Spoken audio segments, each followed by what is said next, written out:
Сәлем достар, сіздермен бірге ерекше тағамдар әлемі каналы. Бүгін сіздермен обалденный капкейктің рецептісімен бөлісетін боламын. Барлық рецептура төменде көрсетілген. Осылайша сары майды микроволновкада алдын ала ерітіп алыңыз.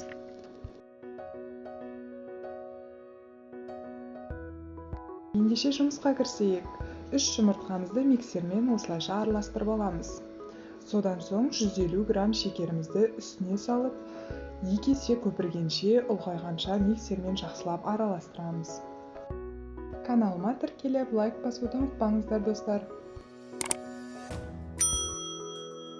Мінекей достар, шекер мен жұмыртқамыз осылайша ұлғайды.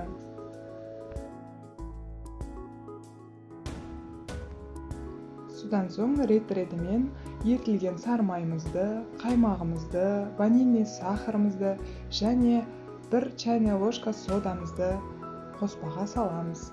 Және де миксермен жақсылап араластырамыз.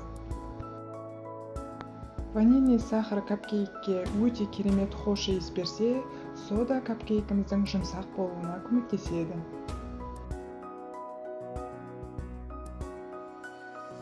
Мінекей жартылай дайын болған консистенциямызға 200 грамм ұнымызды 3-ке бөліп саламыз, жақсылап араластырамыз. Консистенциясы біркелкі болуы қажет. Мінекей біркелкі консистенциялы қоспамыз дайын болды. Енді оны кекс пісіретін ыдысқа толтырмай, яғни форманың 2-ден 1 бөлігінде етіп құямыз, себебі ол көтеріледі. Форманың қандай болуы маңызды емес, ол силиконды немесе темір кекс пісіретін формалары болуы мүмкін. Менікі осындай дайын 1 лит қолданатын қағаз формалар. Содан соң 200 градуста қызып тұрған пешке 20 минутта пісіріп аламыз. Мінекей кексіміз дайын.